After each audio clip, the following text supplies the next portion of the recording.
کسی عالم نے کہہ دیا ہے تو آپ اس طرح کر کے اس کا غلط مفہوم نہ لیں کسی قاری صاحب نے. اور قاری صاحب کو شوق کوئی نہیں ہوتا پیسے اکٹھے کرنے کا. وہ تو کمیٹی والے کہتے ہیں نہ اکٹھے کیے تو چھٹی کرا دینی ہے, اس لیے وہ اکٹھے کر لیتے ہیں بیچارے کئی دفعہ اسپیکر کھول کے. تو اب وہ جو سن رہا ہے اس کا بھی پریشر بڑا ہوا ہے, کہتا ہے ساؤنڈ نہیں دینا پہ بہن. تو بارک اللہ فی اہلک و مالک, اللہ تیرے اہل میں بھی برکت کرے, اللہ تیرے مال میں بھی. یعنی جب بھی تمہیں کوئی ہدیہ دے تو اس کے مال کے لیے بھی دعا کرو اور اس کی اولاد کے لیے بھی دعا کرو. یہ حضور نے ہمیں سکھایا ہے. قرض ایک صحابی پہ بڑا چڑھ گیا تو حضرت عبداللہ ابن مسعود سے کہنے لگے قرضہ بڑا چڑھ گیا. فرمانے لگے تمہیں وہ دعا نہ سکھاؤں جو ہمیں نبی پاک نے سکھائی ہے. فرمایا اگر تمہارے اوپر پہاڑ کے برابر بھی قرضہ ہوگا تو اللہ تمہارے قرضے کا بندوبست فرما دے گا. پر مسئلہ یہ ہے دعائیں یاد کرنی پڑتی ہیں اور پڑھنی پڑتی ہیں. یاد کرنی پڑتی ہیں اور ہم ہیں تعویذ پہ لگے ہوئے کہ کچھ لکھ کے دے دیں تاکہ باندھ لوں.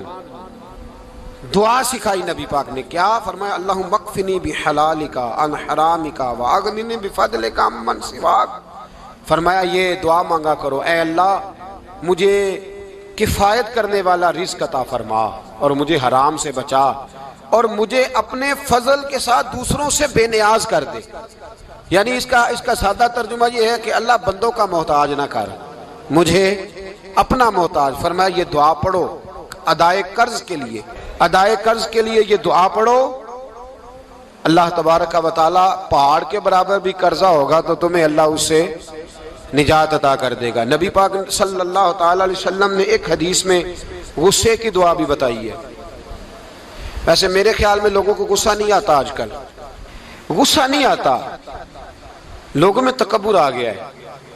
اپنے سے چھوٹے پہ غصہ آتا ہے, اپنے سے تگڑے پہ کیوں نہیں آتا. جس آدمی نے گلی پہ خیرات مانگنے والے پہ غصہ کیا ہے وہ ایس ایچ او صاحب پہ کیوں نہیں کرتا.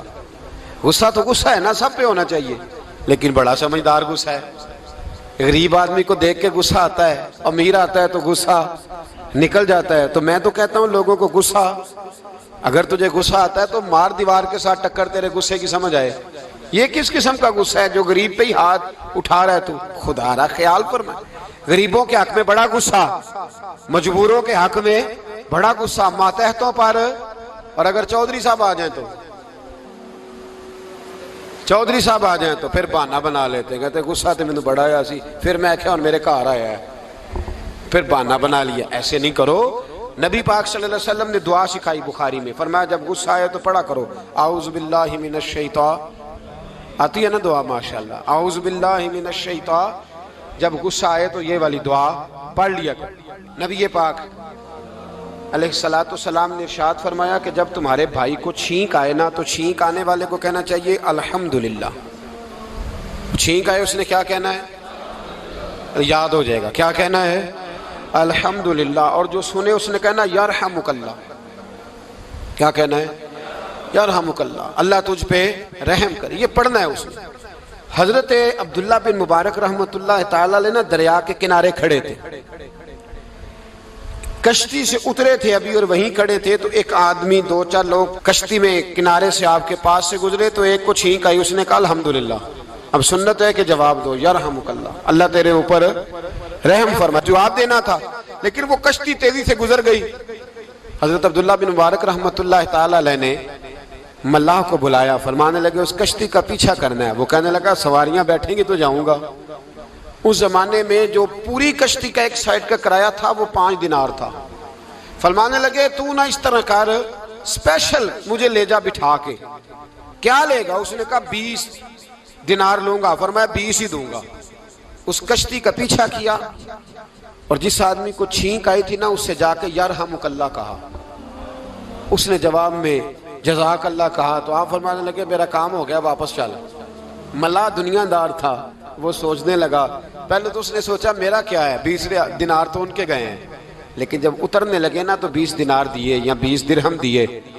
تو وہ کہنے لگا حضرت جی صرف ایک لفظ کہنے کے لیے آپ نے اتنا پیسہ خرچ کر دیا. فرمایا لفظ کہنے کے لیے نہیں, اپنے مصطفیٰ کی سنت ادا کرنے کے لیے, اپنے نبی پاک علیہ السلام کی سنت ادا کرنے کے لیے. یرحمک اللہ, اللہ تیرے اوپر رحمت کرے. کس طرح کا خوبصورت انداز سکھایا ہے.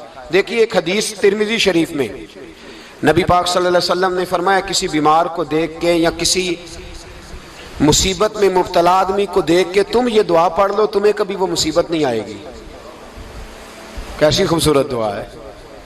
کسی مصیبت زدہ کو بیمار کو دیکھ کے پڑھو، تمہیں کبھی وہ مصیبت الحمدللہ الذی عافانی مما ابتلاک بہ وفضلنی علی کثیر ممن خلق تفضیلا۔ اللہ تعالیٰ کا شکر ہے جس نے مجھے اس مصیبت سے عافیت دی اور اس بیچارے کو یا تجھے اللہ نے مبتلا کیا، اور اللہ نے مجھے اپنی بہت ساری مخلوق پہ فضیلت دی ہے، یعنی اللہ نے مجھے بڑا اچھا رکھا ہوا ہے یار، میں تو الحمدللہ بڑا اچھا ہوں، دیکھو بیچارہ۔ یعنی یہ دعا بھی ہے اور اپنے اوپر شکر ادا کرنے کا ایک۔ اعلیٰ حضرت فاضل بریلوی رحمت اللہ تعالیٰ علیہ کو نا گلے کے اندر چھوٹی چھوٹی 2 پھنسیاں نکل آئیں، تو اس زمانے میں طاعون کا مرض پھیلا ہوا تھا۔ ایک بڑے قابل حکیم کو لایا گیا، انہوں نے چیک کر کے کہا آپ کو تو طاعون ہو گیا ہے۔ فرمانے لگے چل دوڑ جا، مجھے طاعون نہیں ہو۔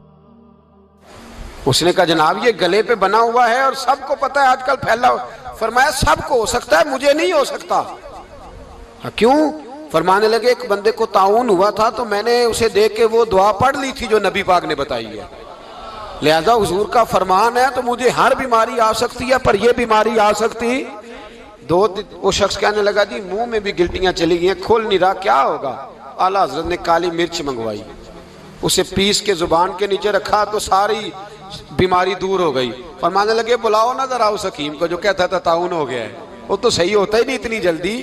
فرمایا ہر چیز بدل سکتی ہے پر میرے نبی کا فرمان نہیں بدل سکتا، میرے رسول پاک علیہ السلام کا فرمان نہیں بدل سکتا۔ تو عزیز دوستو، نبی پاک، اب بڑی خوبصورت بات آئی، ساری خوبصورت ہی بڑی پیاری بات آئی۔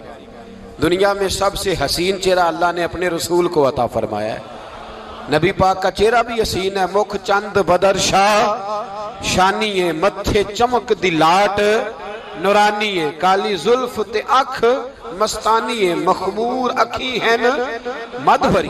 پیارا چہرہ ہے حضور کا، جتنا چہرہ پیارا تھا اتنے ہی حضور کے اخلاق بھی بڑے پیارے تھے۔ لیکن میرے نبی پاک علیہ السلام جب آئینہ دیکھتے، کیا دیکھتے؟ حضور جب آئینہ دیکھتے، ہمارے نوجوان بھی سارا دن آئینے کے آگے کھڑے رہتے، کبھی بال اس طرح کے بناتے ہیں کبھی اس طرح کے۔ تو میرا کئی دفعہ دل کرتا ہے کہ میں ان سے کہوں کہ تو آئینے کو کہہ رہا ہے جھوٹ بول، پر وہ کیسے بولے؟ تو کہہ رہا ہے آئینے کو کہ تو کہہ سب سے پیارا تو ہی لگ رہا ہے، پر وہ کیسے بولے؟ اس نے تو سچ بتانا ہے۔ ان کو آئینہ جو دکھایا تو برا مان گئے۔ تو میرے عزیز یاد رکھیے گا، نبی پاک صلی اللہ علیہ وسلم بھی آئینہ دیکھتے۔ آئینہ دیکھنا حضور کی سنت ہے، کوئی سنت سمجھ کے آئینہ دیکھے گا تو ایک دفعہ دیکھنے پر 100 شہیدوں کا ثواب ملے گا۔ لیکن نبی پاک صلی اللہ علیہ وسلم آئینہ دیکھتے کیا کہتے؟ اللہم انت حسنت خلقی فحسن خلوقی۔ یا اللہ، یہ دیکھیں حضور نے ہمیں سکھایا ہے، یا اللہ جس طرح تو نے میری صورت اچھی بنائی ہے میری سیرت بھی اچھی بنا دے۔ یہ ہمیں سکھانے کے لیے دعا، یا اللہ جس طرح صورت اچھی بنائی ہے، جس طرح تو کہتا ہے نا اس دفعہ اس وقت دیکھ لو کپڑوں پہ کوئی داغ نہیں، تو دعا کیا کر باطن کے بھی اللہ داغ دور فرما دے، یہ والا سارا معاملہ بھی ٹھیک ہو جائے۔ آخر کی طرف آتا ہوں، فرمایا جب کھانا کھانے لگو تو دعا مانگو، اور ایک روایت میں فرمایا یہ دعا پڑھ لو، کھانے میں زہر بھی ہوگا تو تم پہ اثر نہیں کرے گا۔